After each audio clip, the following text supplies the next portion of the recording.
Hola, mi nombre es Joaquín Ramírez y esta es mi evidencia de la parte 4 del curso Bases Filosóficas de la Educación. La época que seleccioné es la época del posclásico en Mesoamérica, del año 900 a 1521, que corresponde en gran parte al periodo de la Edad Media en Europa, ya que creo que es un tema relevante para nuestro país. Normalmente se le da mucho foco a lo que sucedió en Europa en este periodo y poca atención se le da al mundo árabe o musulmán y mesoamericano, que fue un periodo de mucho desarrollo cultural. A continuación voy a describir el contexto histórico de este periodo. El posclásico temprano se caracteriza por la migración de muchas poblaciones al Valle de México. Esto fue consecuencia del crecimiento poblacional, crisis políticas, nuevas estrategias de colonización, nuevas alianzas entre señoríos y consolidación de muchas rutas comerciales. En esta época hubo también una alta urbanización y la construcción de grandes obras hidráulicas y de defensa. La guerra fue una constante, por lo que se asentó la presencia del ejército en la vida pública. La cultura del sacrificio también acompañó a muchas de estas campañas militares, de hecho eran la fuente de prisioneros para los sacrificios. Y la cultura de la guerra tuvo que en algún momento premiar a muchos jefes militares tras las conquistas, por lo que surgió como un nuevo tipo de pequeño señorío, donde eran dueños de la tierra y tenían servidumbre trabajándola. Y una característica novedosa de esta época fue que hubo muchas invasiones de pueblos marginales que venían de las montañas del norte, conocidos como chichimecas. Estos pueblos agricultores del Valle de México veían a sus parientes del norte, los chichimecas, pues como gente rústica, porque estos, los primeros, tenían una gran producción de artesanal, cultivaban la tierra, vivían en una compleja sociedad de clases y estamentos, había muros, algunos palacios y pirámides. En este periodo hubo cerca de 1500 señoríos o pequeños reinos que en los tiempos de dominación española se llamarían pueblos de indios. Los nahuas, o la gente que vivía en ese lugar, llamaban al Tepetl a sus unidades político-territoriales que contaban con templos, plazas, áreas de residencias, áreas productivas, tribunales, gente que recaudaba impuestos y una estructura administrativa.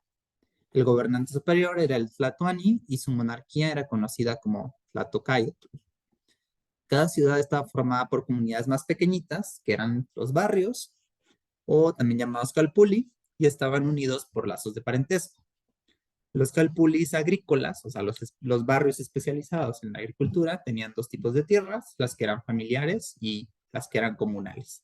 Las familiares pues se utilizaban para trabajarlas y darle de comer a las familias, y las que eran comunales se trabajaban de manera colectiva para pagar los tributos al tepetl o a la nobleza. Y cada calpulli o barrio tenía su propio templo, sus costumbres, sus propias fiestas y una autoridad local que era conocida como hermano mayor. La clase noble acaparaba los altos cargos del gobierno y el sacerdocio vivía con cierta riqueza y privilegios.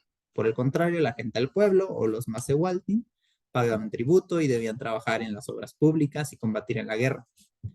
Y la guerra tenía el propósito tanto de proteger y establecer rutas comerciales e imponer tributos a otros reinos.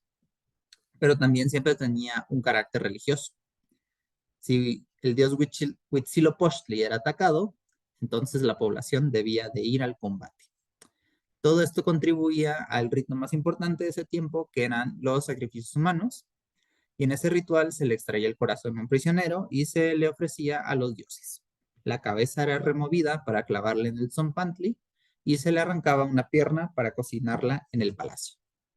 El guerrero responsable de la captura del prisionero se llevaba el resto del cuerpo a su casa para ofrecerlo en un banquete, y era un acto de apropiación de la valentía del guerrero.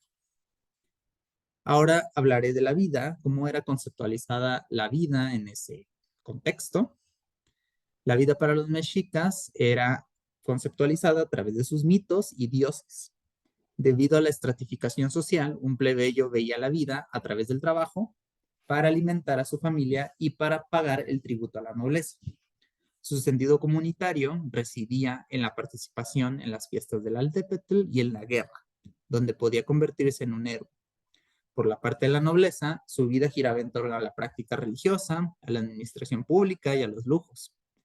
El ser humano entonces era conceptualizado como un instrumento para satisfacer a los dioses a través de los cantos, la danza y los sacrificios humanos. El conocimiento y la verdad residían en la clase noble, en los códices, en los mitos. Los oficios, como el de agricultor y artesano, se transmitían de generación en generación en los barrios o falpuli. Para los jóvenes había escuelas para prepararse para la guerra, los cantos y las danzas, la construcción de obra pública y la vida del sacerdocio. De acuerdo con Purcell, los aztecas no creían que hubiese ningún vínculo conceptual entre llevar la mejor vida que podamos, por un lado, y experimentar placer o felicidad por el otro. ¿Eso qué quiere decir? Que para los aztecas era más importante vivir una vida con dignidad que buscar la felicidad, porque para ellos las cosas buenas siempre pueden ser pasajeras y pueden estar acompañadas de cosas malas o de problemas. Las virtudes se centraban también en la sociedad, además del individuo. Bueno, ahora mencionaré cuáles eran las características de la educación en esa época, que hacían los maestros, los alumnos, etc. Entonces, la educación, si no era transmitida bueno, a través de boca en boca, digamos, en los oficios, había lugares o recintos donde se daba educación escolar.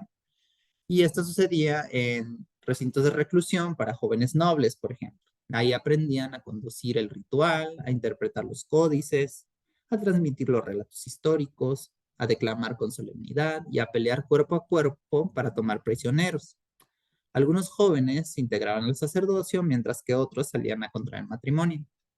Para los jóvenes plebeyos, que sería el otro estrato social, estaba el Telpochcali, donde aprendían a combatir, a construir diques y calzadas y aprendían las danzas y cantos de las fiestas organizadas por el sacerdocio. Las mujeres no acudían a estas instituciones, pero hay evidencia de que algunas mujeres, por ejemplo las que sobrevivían a alguna enfermedad o algo así, vivían en una especie de convento donde barrían y ponían ofrendas o preparaban comida para los sacerdotes. Entonces, ¿cómo se relaciona la conceptualización de la vida en el Imperio Azteca con la forma de educación que se tenía? Bueno, la relación es muy estrecha. En México Tenochtitlán, la educación estaba ligada fuertemente a la concepción de la vida, ¿no? Porque si la guerra era una práctica central en la vida religiosa, las escuelas debían preparar a los jóvenes para esto.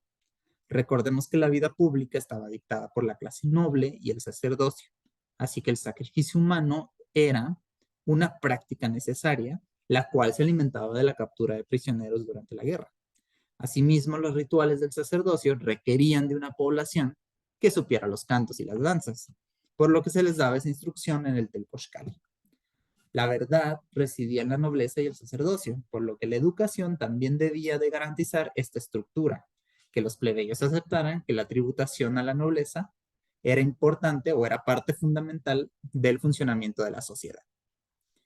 En conclusión, creo que definitivamente la forma de ver la vida y tu papel que tenías en la sociedad en ese tiempo, en el posclásico tardío en Mesoamérica, definía en gran medida cómo era el tipo de educación que debías de recibir para satisfacer las costumbres y necesidades de una sociedad que estaba orientada básicamente a la guerra, a la producción de los alimentos y a los rituales religiosos.